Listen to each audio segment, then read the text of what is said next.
Hello guys, स्वागत है आपका एक नई वीडियो में जो कि है टाइप्स ऑफ केमिकल रिएक्शन। और आज हम करेंगे डिस्प्लेसमेंट रिएक्शन। इससे हम आज स्टार्ट करने वाले हैं।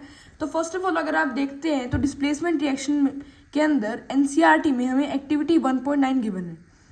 एक्टिविटी 1.9 में सबसे पहले अगर हम इसको ध्यान से देखें तो हमने क्या किया है, एक टेस्ट ट्यूब ली है जिसके अंदर हमने कौन सा सोल्यूशन भरा है, कॉपर सल्फेट का सोल्यूशन हमने भरा और उसके अंदर आयरन नेल्स को थ्रेड से सस्पेंड कर दिया कुछ समय के लिए, कम से कम 20 मिनट के लिए हमने उसको सस्पेंड किया। फिर क्वेश्चन क्या आता है हमारे पास कि ऑब्जर्वेशन क्या है, हमने क्या ऑब्जर्व किया इस रिएक्शन से, इस एक्टिविटी से क्या मिला हमें।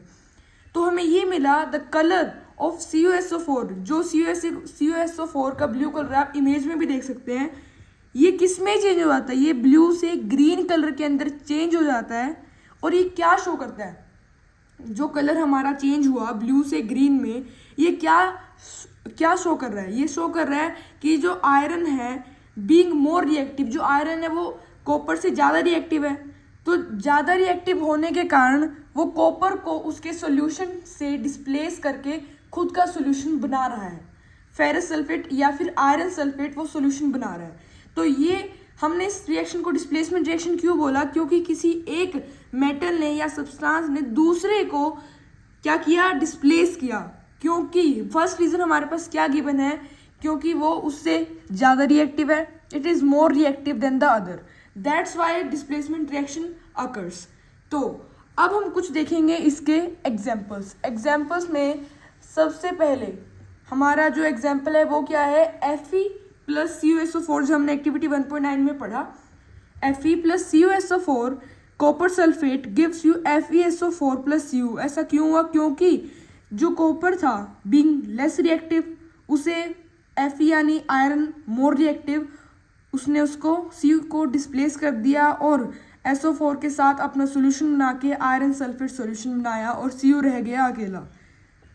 नेक्स्ट, अब एक और हमारा अगर हम रिएक्शन देखें तो Zn plus CuSO4 gives you ZnSO4 plus Cu। अब Zn भी CuSO4 से यानी Cu से, कॉपर से ज़्यादा रिएक्टिव है, मोर रिएक्टिव देन Cu, तो ये इसको डिस्प्लेस करेगा लाइक आयरन। लाइकवाइज जो हमारा लेड है Pb, ये भी Cu से यानी कॉपर से ज़्यादा रिएक्टिव है, तो ये भी उसको डिस्प्लेस करेगा और PbCl2 बनाएगा और कॉपर रह जाएगा हमारा अकेला। Zinc sulphate and lead chloride. अब एक डेफिनेशन है कि डेफिनेशन या फिर हम कहें कि हमें इसका जो ऑब्जर्वेशन है वो हमें किस में गिवन है, इन लाइंस में, जो कि एक्टिविटी 1.9 है। In this reaction iron has displaced और removed another element copper from copper sulphate solution, this reaction is known as displacement reaction. यही बात मैंने आपको अभी समझाई कि उसने उसको ज़्यादा रिएक्टिव होने के कारण डिस्प्लेस कर दिया। सिंपल है डिस्प्लेसमेंट रिएक्शन। अब इससे जो हमारा नेक्स्ट है वो क्या आता है, double displacement reaction. Double displacement reaction के अंदर हमें सबसे पहले क्या दिखती है, एक्टिविटी 1.10। अब इसको हम एक बार रीड करते हैं। Take about 3 ml of sodium sulphate solution in the test tube. In another test tube take about 3 ml of barium chloride solution, mix the two solutions, what do you observe.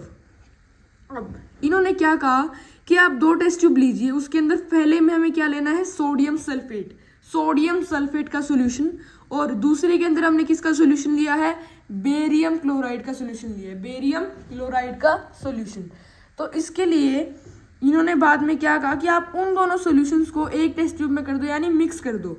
तो क्या observation मिलती है, सबसे पहले इसके अंदर main important चीज़ क्या है, इसकी रिएक्शन में कई बार बच्चे क्या करते हैं, वो गलती क्या करते हैं कि सोडियम क्लोराइड और बेरियम सल्फेट लिख देते हैं, जो कि बिल्कुल रॉन्ग हो जाता है। रिएक्टेंट साइड में गलती हो जाती है तो अगले साइड तो हमारी गलती होनी है, जिसकी वजह से हमारा 1 मार्क्स डिडक्ट हो जाता है।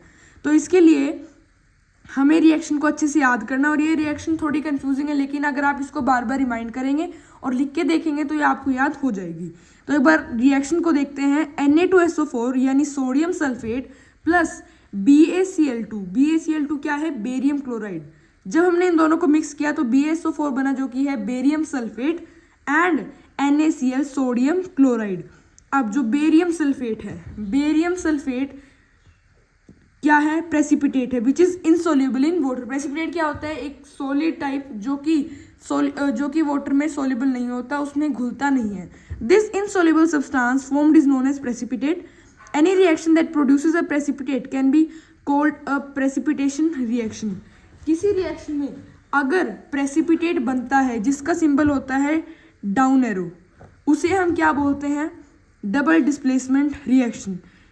एक और बात, इस रिएक्शन में जो हमारा दो सब्सटेंस है वो एक दूसरे से एक्सचेंज करते हैं, exchange of atoms takes place, जिस कारण इसको डबल डिस्प्लेसमेंट रिएक्शन है। और जबकि डिस्प्लेसमेंट रिएक्शन में क्या था, सिर्फ एक दूसरे को एक्सचेंज कर रहा था, दूसरे के सॉल्यूशन से अपने आप उसको एक्सचेंज कर रहा था और अपने आप को वहाँ रख रहा था, लेकिन इसमें दोनों तरफ से एक्सचेंज होता है एटम्स का, तो इसे हम डबल डिस्प्लेसमेंट रिएक्शन कहते हैं।